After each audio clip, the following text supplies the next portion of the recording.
focus more on experience than money. Even though for me, the money came pretty quick. First year, I took almost none money out. I still was living with my parents after graduation, and I was investing everything in courses, coaches, tools, softwares, whatever it was to go faster. But a lot of people, let's say, make first money and then they spend it on Gucci t-shirt. Just don't do that. Spend the money wisely, because I know that courses, teachers, mentors are the faster. They already walked the path in front of you. So that's how I would utilize the money. I bought a course, how to start an agency, when I started, because a guy that I knew has already done it. So why would I try to figure it out on myself? If I could pay him, he would give me some knowledge and save me maybe months, maybe years, who knows? So it's almost like really, really ask yourself, what do you want to do? And then find a mentor that you can pay. Whether it's you paid through your part-time jobs, doesn't matter. But almost first year, have the mindset of reinvesting everything back, either in the business or in yourself, making yourself better.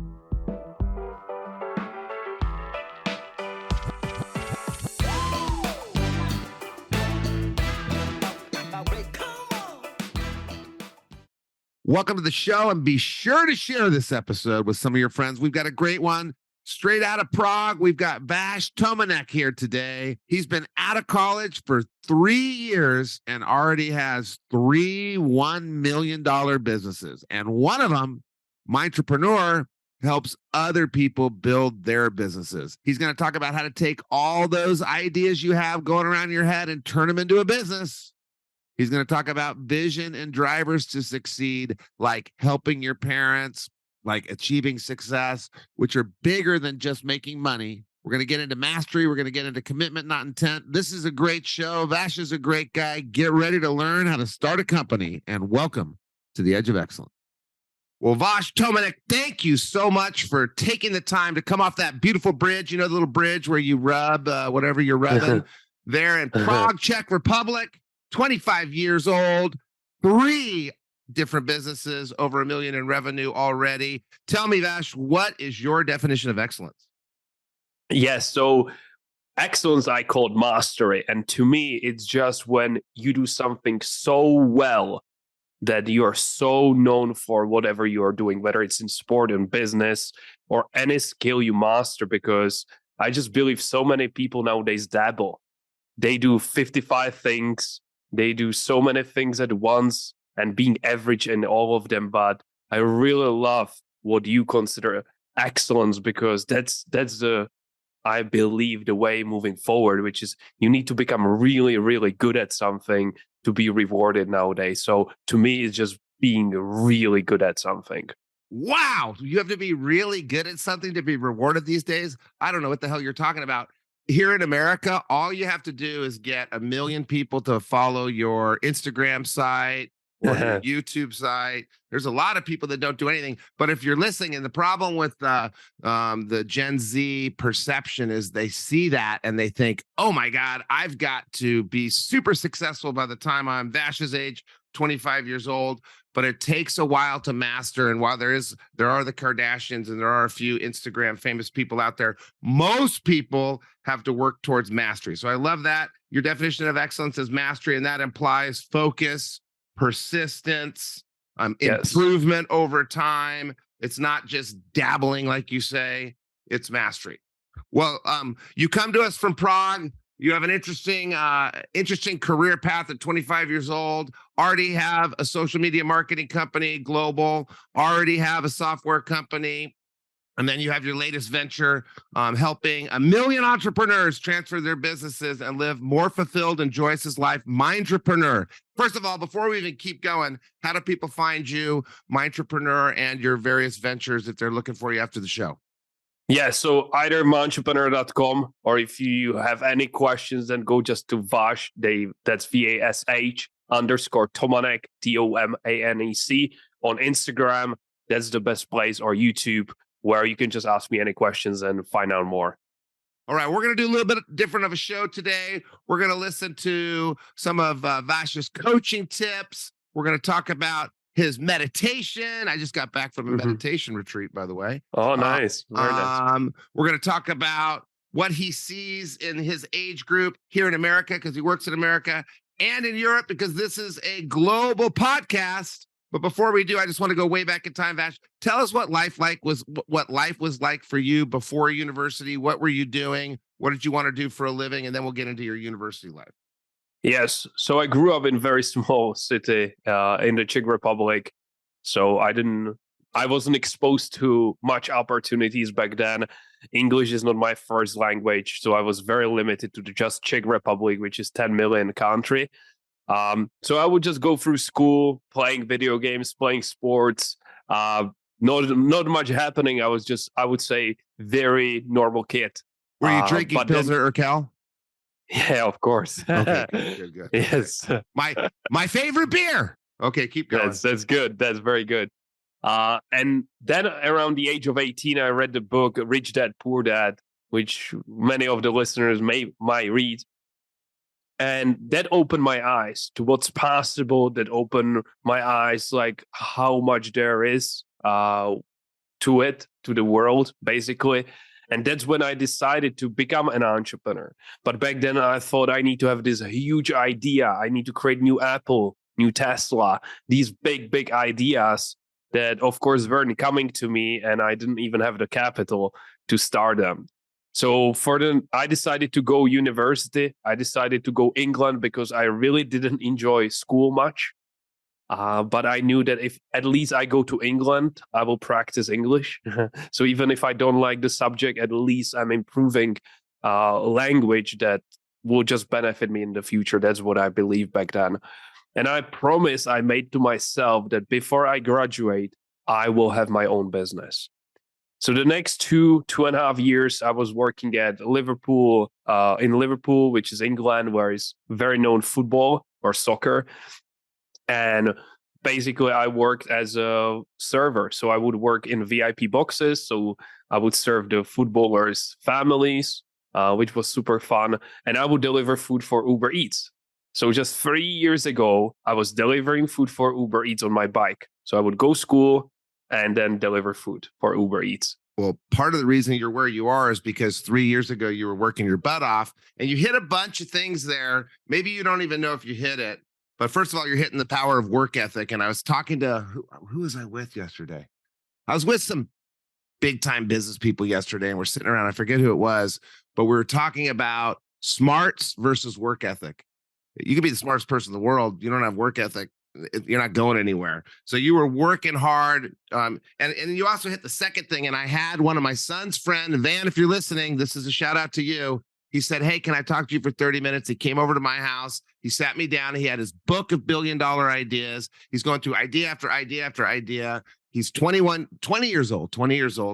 And he was getting very frustrated because he's going to join Hintwater, which is a big company in America, put together Hintwater and another company. And he had this great idea to do that. And I'm sitting there going, Van, you're not going to get that done, dude. You need to work hard and get some experience. But he has the exact same issue you have. And I've heard it so many times. I have this big book of ideas. I need to come up with the $1 billion idea. And then you didn't say it, but I know you were thinking it. And it has to happen by the time I'm 25 or 30. And there seems to be this real need to start a business, but it's got to be the biggest idea in the world. And we've got to crush it by 25. And I just keep hearing it constantly with people in their 20s. Part of the reason I did this show, and I've had a lot of entrepreneurs on that talk about, we didn't hit it by the time we were 35. And if we had hit it by the time we were 35, we would have raised the bar on ourselves and kept going, because you're going to live to 135. What are you going to do with the rest of your life? So what's going on in your mind with people your age? Why do they think they have to get it all done by 25? And why are they so focused on the idea? Yeah, because that's what they are sold on social media. You know, there's always the 16-year millionaire, 20-year millionaire, whatever the case might be. And they just see the lifestyle, they see the status, they see the money, and that's basically what they are aiming for as a result. So that's why I say social media can be a tool, but it can be extremely destructive tool as well. because you're always comparing yourself to somebody. Even the richest person in the world still compares himself probably to somebody. There is always somebody who on paper seems better. But the thing is, because I coach many of these entrepreneurs who put incredible lifestyle on social media, and I see the backstory. They put the things you want to see, but they don't put the truth. Some of them are depressed. Some of them achieve everything they wanted and they're still not happy. Some of them sacrifice health, relationships, whatever it is. So yeah. And we're going to get into your meditation here later on. But there's a need for patience. There's a need for long-term thinking. There's a need for reality. And as you were saying that, I know you're right about the about social media. When I was a kid, there was a show called Lifestyles of the Rich and Famous, I think. And there was a kid on the show, and he had a limo, and I don't know how old I was, 17. And it was the first time I'd ever seen anybody that was wealthy at 17 or 18, and he had his own limo, and I forget what else he had. And I went, oh my God, I got to do that.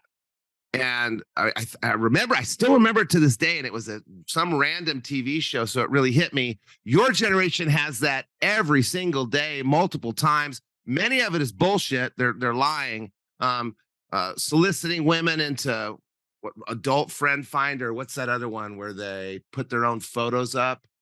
You better not know it. Well, there's a site where you basically put naked photos of you and you make money. OnlyFans. OnlyFans. And then they have all these people saying, look how wealthy I am. I'm in OnlyFans, or I'm what's that other one? Not a little sister, a sugar baby. And then you've got the Kardashian thing, and yes, there are big ideas that make people super wealthy when they're 25. But most people that do well in business do it because they're on a mission to do something that they really want to do. Like you want to help 1 million entrepreneurs. When you're on that mission and you have a goal and you have a higher focus, something bigger that you're trying to do, that's typically the way people get successful. But as you say, they've been sold on social media over and over. And it does lead to depression. It does lead to anxiety. And we're seeing it. And I hope people turn off the Instagram. So you realized that I got to work hard, and you realize I've got all these billion-dollar ideas here, but it's not about having an idea. It's about execution. And you had to get it done, even though you're working for Grubhub and delivering food. You had to have it done right by the time you graduated from college. So what was your first business out of school, and how the hell did you get customers being so inexperienced? Yes. So for me, it was marketing agency, because there was zero cost to start. Basically, all I had to do is reach out to potential clients, which to me were e-commerce businesses in the United States and Canada. I went after the market because in my mind, I just thought they are more hungry, or they are more willing to pay. All of these stories I created, but it worked. And I knew that I have to commit, because a lot of people kind of want it. I see that's the difference between being committed or interested. If you're interested, you do bare minimum. If you're committed, you do whatever it takes. So I committed that the next 90 days, I will send 10 personalized videos every day. So I will record 10 personalized videos to potential customers. I would study sales for 2 hours a day to really become great if they book a meeting. And lastly, I would use meditation visualization to visualize that the goal I set for myself is already done. So hit me with those three again. Hit me with those three again in case someone's in their car listening on 1.5. 10 personalized videos to potential customers, 2 hours studying sales, and 15-minute visualization / meditation. And what happened is, Matthew, I sent 630 videos. So 63 days I've done this. And I got 0 replies, 0 meetings booked, 0 clients, 0 money. I guarantee that 99% of people would give up because they want the results tomorrow. And for me, nothing happened. But deep down, I knew few things. With every video, I'm getting better. With every sales training, I'm getting better. Every day, I believe more and more that my time is coming. And what happened next is that I signed multiple clients within the 27 day, and I hit $10,000 profit a month the day I graduated. So 3 months into the business, I hit $10,000. Wow. And just by the way, you still have a little bit of that Instagram, Snapchat, TikTok brainwashing in you, because 63 days isn't a long time. It's not a long time. So my goddaughter spent 6 months trying to get a job. People spend 9 months trying to get a job. You're starting a business trying to get a customer. Guy, you got to expect it's going to take a long time. 63 days is the Instagram version of a long time. I've started businesses, and I can't tell you. I mean, I've started 11 companies to the point where they're making profit 10 grand a month. Years sometimes.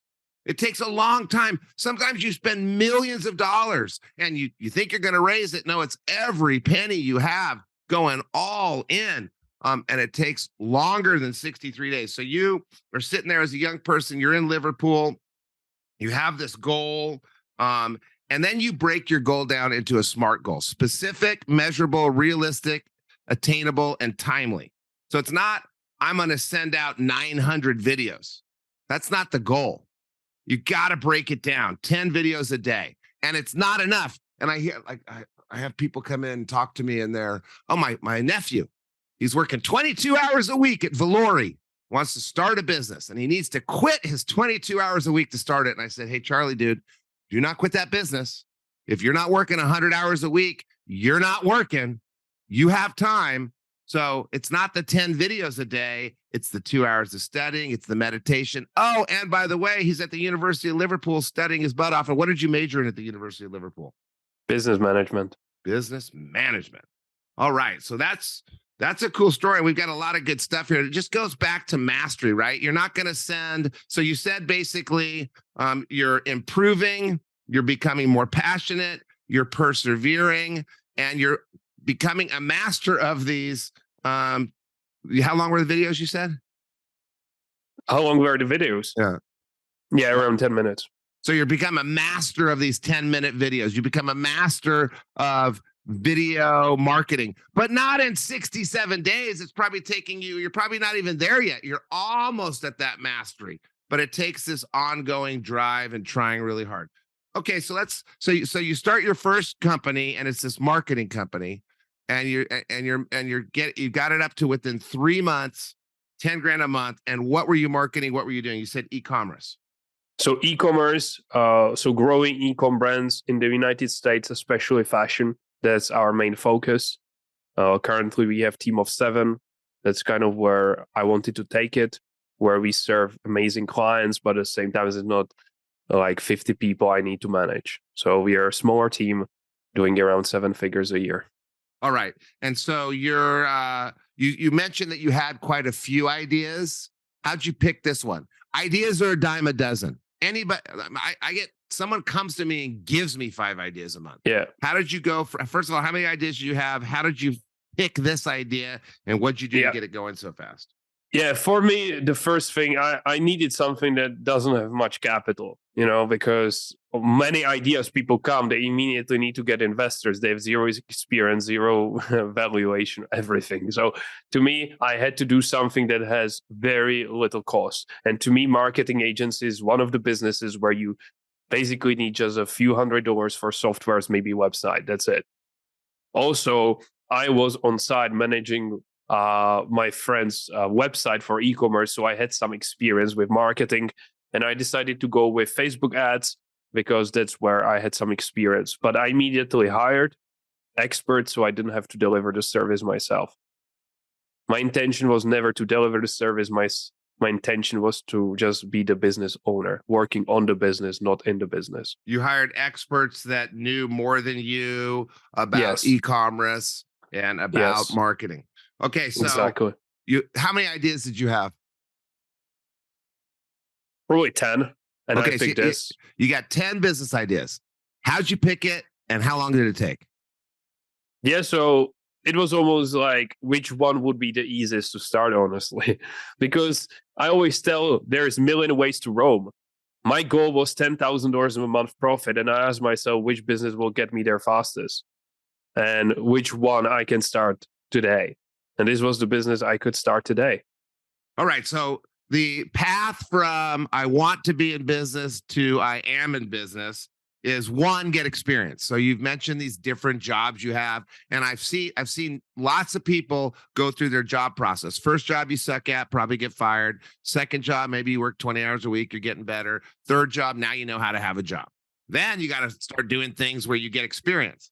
So you got your work ethic down. Then you help this guy with his website, so you're getting a little bit of experience. So that's the first step. Work hard, get experience. You want to start a business? You can't be lazy. Sorry.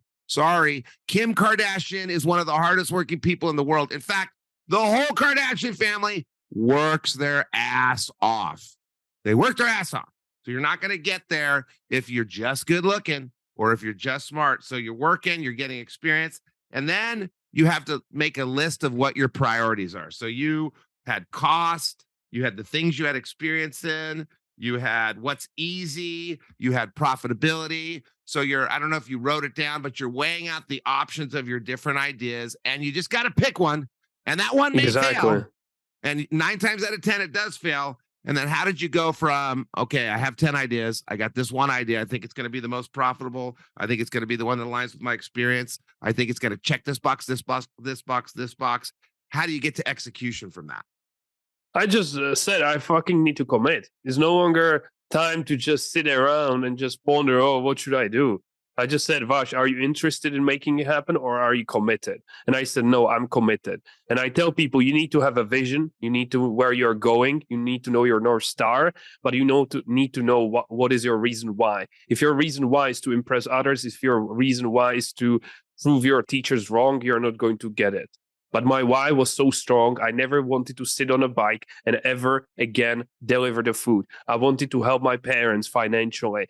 That was my motor. That was my engine moving forward. And that day I committed. Next day I was already executing the 3 tasks. And a chip on your shoulder is a good thing. So you never want it.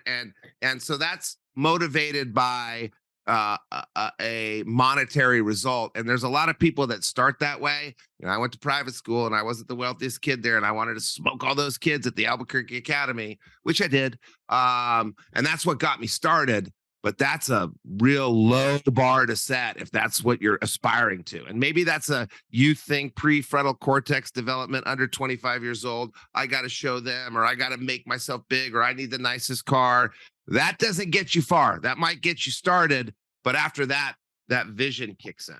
So you start your first business. You get going with this e-commerce marketing. You get your 7 employees, and then you make the big mistake that I've seen lots of entrepreneurs making. I spent 3 years traveling the world as I was global chairman the last year, but on the global board and then global chairman of the Entrepreneurs Organization. And there seems to be something that happens in entrepreneurs globally, and that's why I've been to Prague and 73 other countries. Well, the Czech Republic and 73 other countries. They get good at something, and then they get this entrepreneurial optimism. I can do anything. And then and you said it, stay focused, stay committed, not just interested, work for mastery. And they go, oh no, now I'm 21 years old or 2 years old or 3 years old. I need to start a new business. Usually not a recipe for success, and usually not in the same industry as the first business they started. So that takes out a lot of entrepreneurs. You've done it, and it worked for you. What was your second business, and why the hell would you start it if you're doing so well with your first business? Yeah, first, I knew that the first business is a stepping stone. There's a cash flow business that will just allow me to do more, achieve more, be more, contribute more. And second business is this. I tell people that business is solving problems. And what happened, there was iOS update from Apple that made the marketing for e-commerce quite difficult. So every marketer started crying that they don't have the data anymore. So instead of me crying, I asked myself, can we resolve it? That's how the software company was born, as an answer to a problem. So it wasn't that I had shiny object syndrome, that I need, what's new. I just discovered another problem to solve. And that's how second company was born. So you had a vision of really the marketing company was a step from the beginning. So you had your list. And I need to get some cash. I need to get going. I need to lift myself up. I'm not going to get parent or a relative that's going to just give me money, which never happens. Nobody has that, because you got to prove yourself before your billionaire uncle gives you any money. They're not going to do it. That's why they have $1 billion.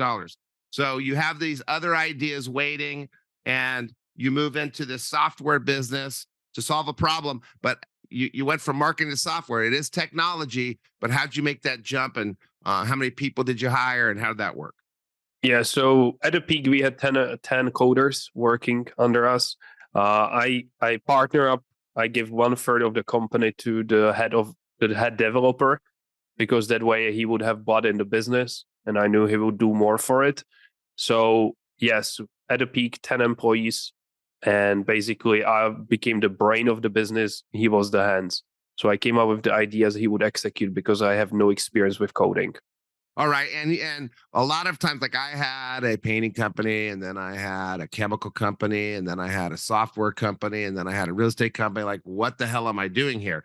Not related at all. So your company is related. It's tech-based, and there's synergies where one company is helping the other company solve a problem. So that could be considered entrepreneur. That happens in big corporations all the time. We need to do something over here to solve that problem. You just made it entrepreneurial and started a different company, and that company's still going too.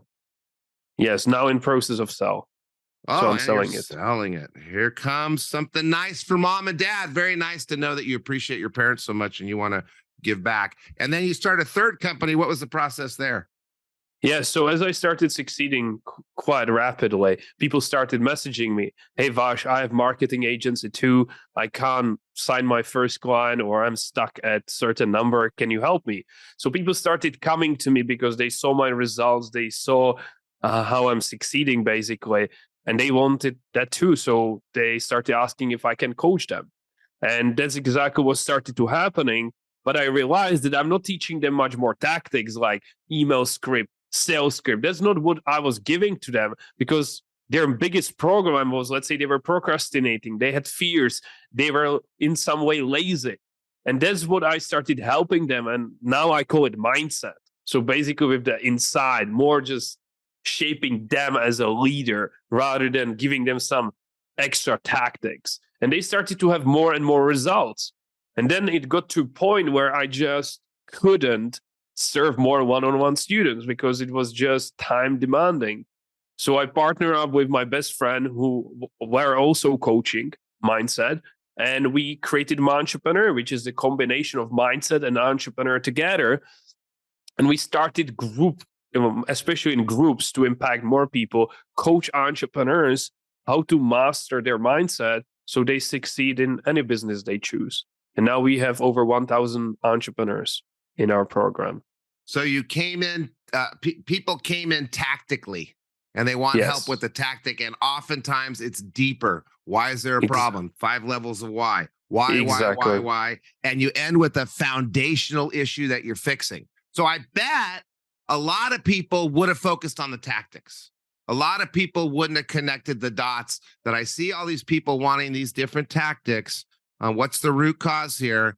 A lot of people wouldn't catch that. So your business became somewhat viral, it sounds like, because you were delivering value, because again, you're working hard at it. You're not just dealing with the surface issues. You're spending the time and energy to dig down. You're not just going to work every day and talking to people. You're thinking about it at night. And that's how you get a business going.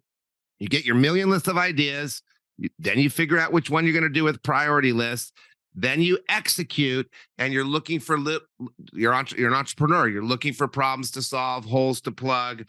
And if you do a good job of it and you put effort in and you're constantly improving, like you said, and you're looking for mastery of whatever you're doing, not just interest, maybe it becomes viral, and maybe you get all these clients coming to you. And how many years has this business been around? Close to 2 years. Close to 2 years. You know how long my business has been around? Yes. Like 15. 31 years, man. Wow. 31 years.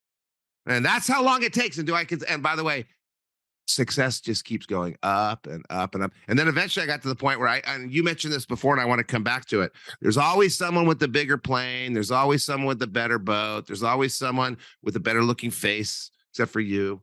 In my case, there is. And I had a guy, Larry Green's his name. He has a company called Systems Paving. He does ads in the US and he's got this South African accent. He just sold Systems Paving, by the way. And we're at this group meeting and he looks at me and he says, "Hey, Matt, some of these people spend more money on their jets a year than you'll ever make in a year. Don't try to keep up." And I thought, well, that's a weird thing to say to a 30-year-old entrepreneur that's trying to crush everybody. But it changed my life. That little saying changed my life because everyone's trying to keep up. More. Instagram, Kardashians, more.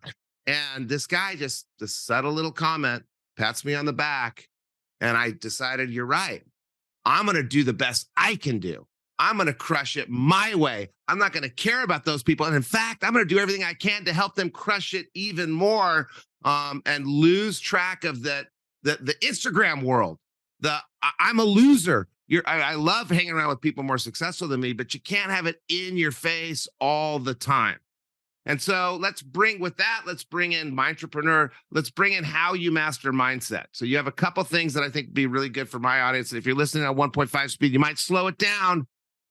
So you're working with people, group coaching, online programs, in-person masterminds 4 times a year to teach them to master mindset. And I've got a lot of people listening in their 20s coming out of college or, out of college for a few years. What tools and techniques for young entrepreneurs do you recommend to master mindset?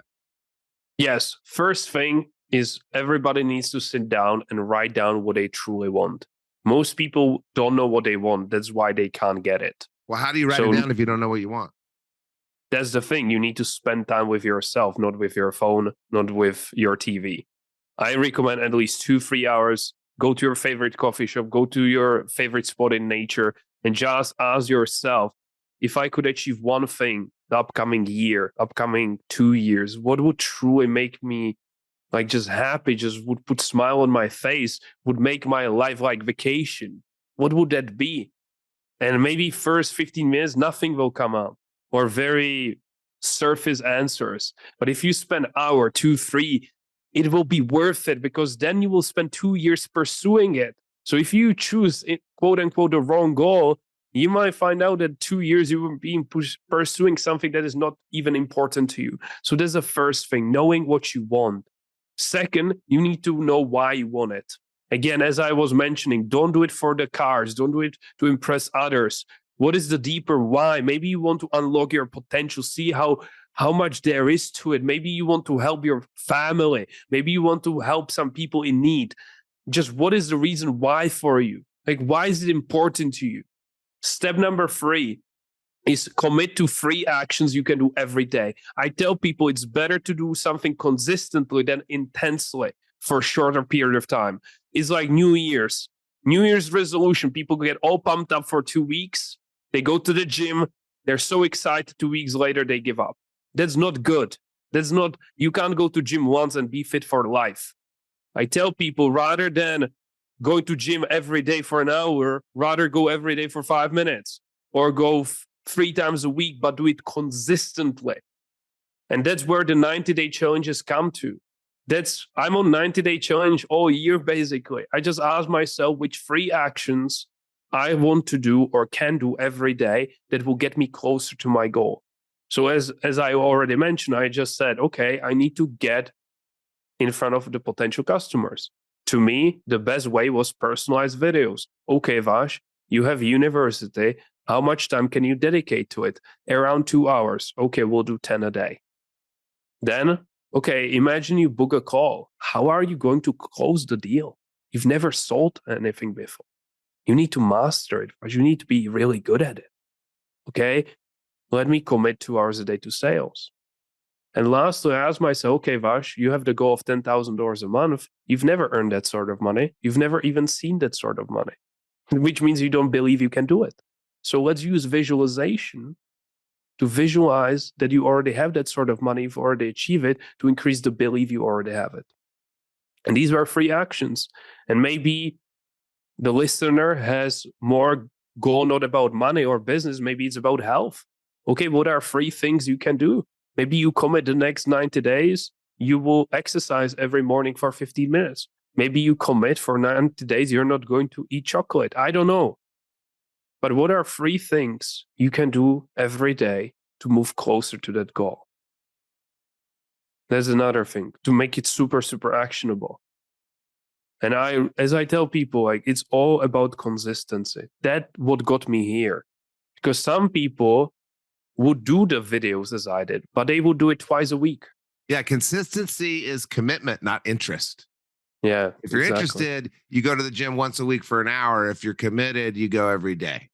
If you're interested, you write down your ideas and think about them a little bit. If you're committed, you come up with 3 things you can do every day to move yourself there. Sorry to interrupt. Exactly. No, not at all. And few principles. Again, there's thousands, but I want to give the listeners exactly the principles that will have the biggest impact. The one is never ever hit snooze button. I call snooze button the killer of your dreams, because you are telling yourself it's better to stay in bed than live my life. If the listener had only 7 days to live, they wouldn't hit snooze. They would like to maximize the day. So whatever time you set, just make sure that when the alarm goes on, you just wake up and start living. And don't check your social media first thing in the morning. Again, you don't want to spike your dopamine and start comparing yourself to others. Again, I'm a little bit extreme, but I have 2 phones. First phone that has SIM card and all the social media apps is in a drawer until lunch. Until lunch, I use my second phone, which has only meditation and it has only alarm clock. That's a phone I use until 12. No distraction. So from 7 a.m. till 12 p.m., I put 5 hours of deep focus. And I know in those 5 hours, I can produce more than most people in a week, because I don't have my email open, Slack open, LinkedIn open, Messenger open, Instagram open, Snapchat open. It's just one task and I focus fully. And it takes a minute. It takes a minute for your brain to recover from that transition. So if you're working an hour and you do Instagram a little bit, and then you do your email a little bit, and then you do your TikTok a little bit, and then you do whatever else a little bit, every time you do it for 2 minutes, it takes another 2 minutes for your brain to adjust. So if you do it 5 times in an hour, you've lost 25 minutes of the hour. So that's how Vash and I kick everyone else's ass. We stay focused. So you don't hit the snooze bar. You start on the right foot, not with Instagram, with water, not coffee. And you hear, and you're too young to have seen as many speakers as I have. So you must have read a lot of books, because you got a lot of little zingers here. You got a lot of little lines that you use. And I'm assuming that if people go check out MyEntrepreneur, they can hear more of your ways of conveying information succinctly. So no snooze, start on the right foot, stay focused. What else? What was the last one with that? Yeah, I would also say 100%. I call it deep blocks. It's almost like some people start focusing and they sit down for 4 hours, but usually your focus drops. So what I like to do is I put my timer for 45 minutes. So I focus for 45 minutes. Even if you're a student, that could be you might study math for 45 minutes. After the 45 minutes, stretch, grab some water, look into nature if you can, and just refresh a little bit, and then hit it again, 45 minutes. And just like that, I make sure that I'm focused, because sometimes when you sit down and sit for 5 hours straight, is not really effective.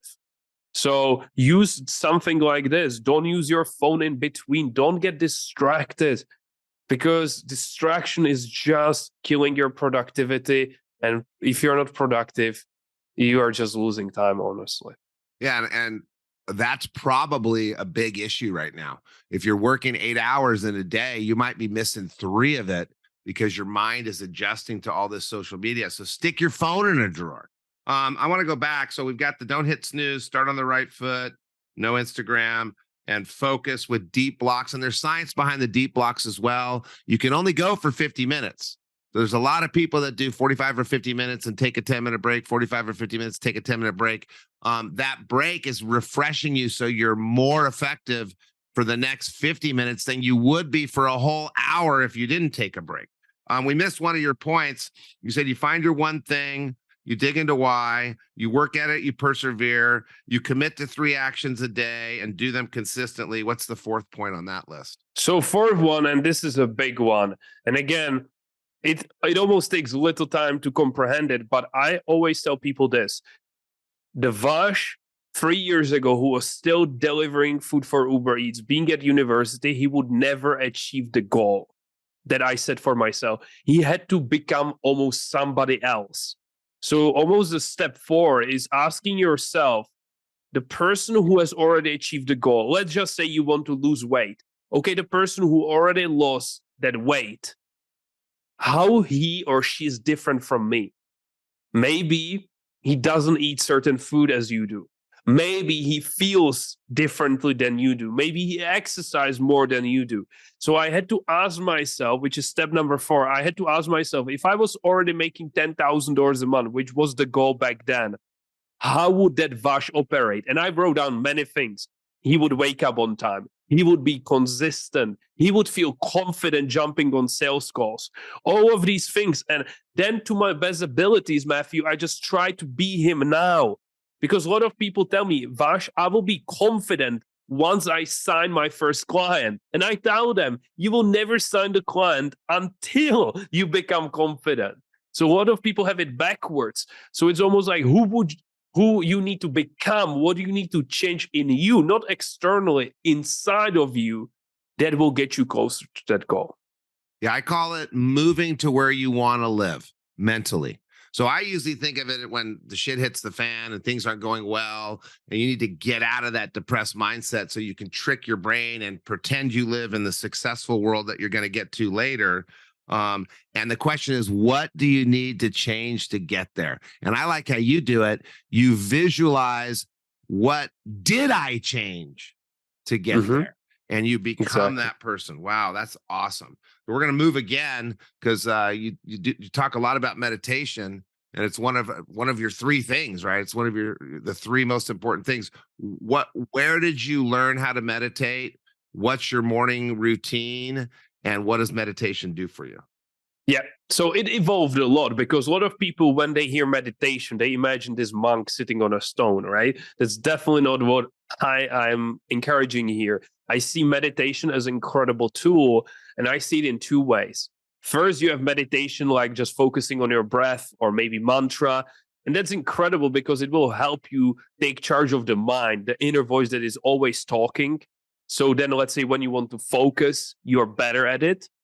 But also how I use meditation, which is more like visualization, is I'm using it to create evidence for something I haven't done yet.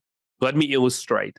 As I said with the first goal, I've never earned that sort of money. I've never seen that sort of money. So I didn't believe I can do it. And if you don't believe you can do it, you will take very, very little action compared if you believe you can do it.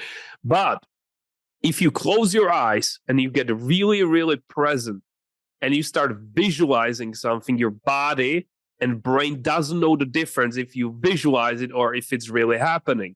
Best example is the listeners later on. If you're not driving, you can close your eyes and just visualize that you're standing at the top of a skyscraper at the very edge and you're looking down.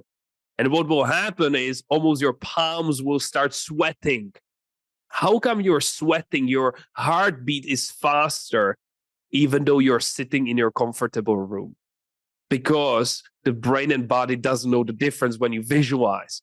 So what I did, Matthew, is I closed my eyes and I visualized that I woke up, I checked my bank account, and there is $10,000. So I ran into the living room and I said, Mom, Dad, I did it. And I celebrated with my parents. And I replayed it in my head over and over again, like sports people using visualization. I replayed over and over again. And what happened after a few weeks, I started believing that $10,000 a month is easy because now I had enough evidence that I've already done it. And that's how I use visualization to achieve my goals much, much faster because I create evidence and that I've already done it, even though it's not real yet, but it's coming. Yeah, I believe you. It is coming. So meditation is about controlling your inner voice. And I'm not going to claim to be an expert on meditation. I just went to San Francisco.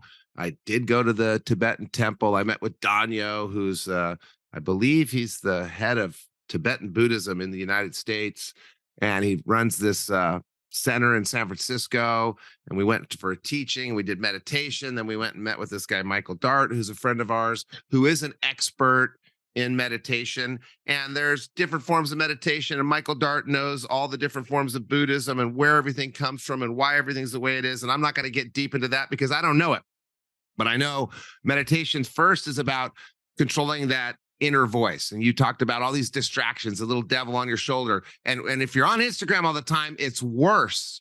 It's the ADD inside your head, all these little voices bouncing around all the time. And through meditation, you focus on breathing and you empty your mind. And when they say empty your mind, that means getting rid of the inner voice. And as Vash just said, if you do it every day, you learn to do it when you're not meditating. And same group of guys, went to the same city, San Francisco, for a meditation retreat a few years ago because I was being mean to my wife. And I came back.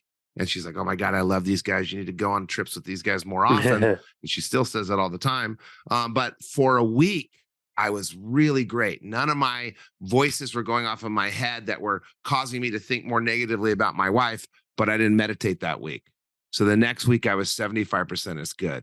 And then the next week, 50% as good. So it needs to be consistent. There needs to be a commitment, not an interest. You can start off slow and try it out for 1 or 2 minutes, but you got to get to the point where you're able to control that inner voice. And if you practice 10 minutes a day, they say 20 minutes a day. If you practice 20 minutes a day, you'll be able to control that inner voice and focus every day. So that's one type of meditation. The second type that Vash was talking about is meditating on something. And it's the same thing. You're clearing your mind of everything but that one topic. And as you're thinking about that topic, I'm going to have this great business. What does it look like? I'm visualizing. And then something pops in your head. What about laundry? And you say, I'm not talking about laundry right now. Back to what I was talking about. And something pops up. Were you nice to your sister today? I'm not thinking about that right now. And the act of getting rid of that cloud and just focusing on that one thing or just focusing on your voice trains you how to do that in interactions with other people. And so what has that done for you in interactions with other people? What has it done for your business and with your employees? It's something that I give so much importance or value in my life. That's something I do every single day. I haven't missed a day in 3 years. It's just, I see insane benefit because the voice is out of my head in a way.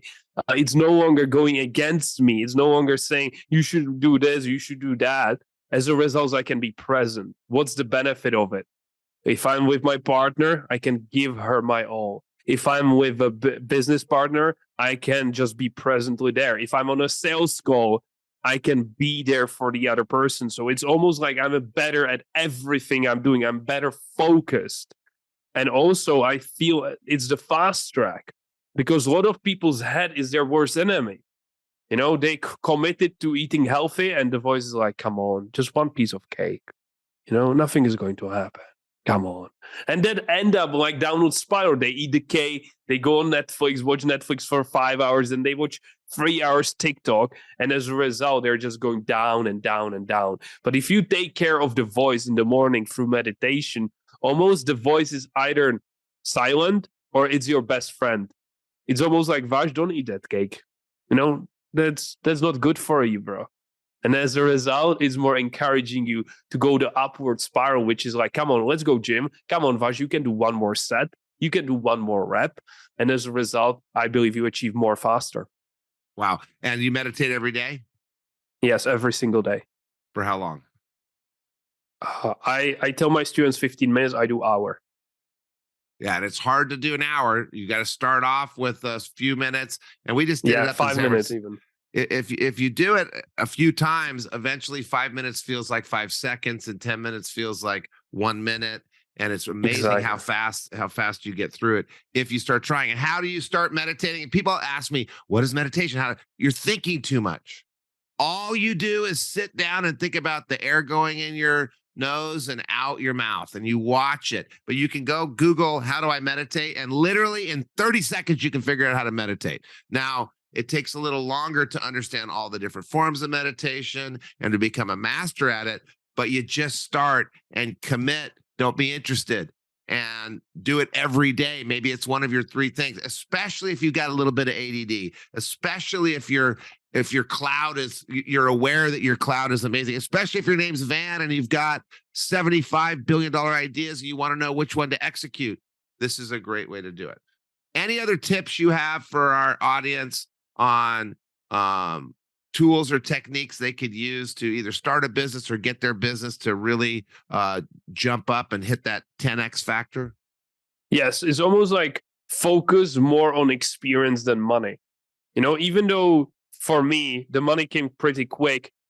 First year, I took almost none money out. I still was living with my parents after graduation, and I was investing everything in courses, coaches, tools, softwares, whatever it was to go faster. But a lot of people, let's say, make first money and then they spend it on Gucci t-shirt. Just don't do that. Spend the money wisely, because I know that courses, teachers, mentors are the faster. They already walked the path in front of you. So that's how I would utilize the money. I bought a course, how to start an agency, when I started, because a guy that I knew has already done it. So why would I try to figure it out on myself? If I could pay him, he would give me some knowledge and save me maybe months, maybe years, who knows? So it's almost like really, really ask yourself, what do you want to do? And then find a mentor that you can pay. Whether it's you paid through your part-time jobs, doesn't matter. But almost first year, have the mindset of reinvesting everything back, either in the business or in yourself, making yourself better. So I don't know if you go on the speaker tour, Vash, but you need to go on the speaker tour. You need to go speak to YPO. You need to go speak to EO. You need to go speak to Vistage. People would love your story, and you'll get a bunch of clients for your business, because you got a lot of little zingers that make it easy for people to remember what you're saying. And I'll throw that in there as I've never met Vash before. He was brought to me by an agent to get on the podcast. I was a little apprehensive, but this has been a great show. And just as a side note, leading by example, Vash is leading by example with how he communicates. He makes it easy to take it in. He makes it easy to remember. He makes it easy to implement. And I bet that MyEntrepreneur organization is full of that stuff. So I hope you consider the speaker gig. You can fly over here to the US, have lunch with me. I'd love to see you again. I really appreciate you making time to come on the show today. You are one impressive dude. I don't need to wish you luck, but I'm looking forward to hearing about all your success. Thank you for coming on the Edge of Excellence today. Thank you, Matthew. I really, really enjoyed it. It was massive flow, and you're doing incredible service to young people. So thank you for that. Yeah, thank you.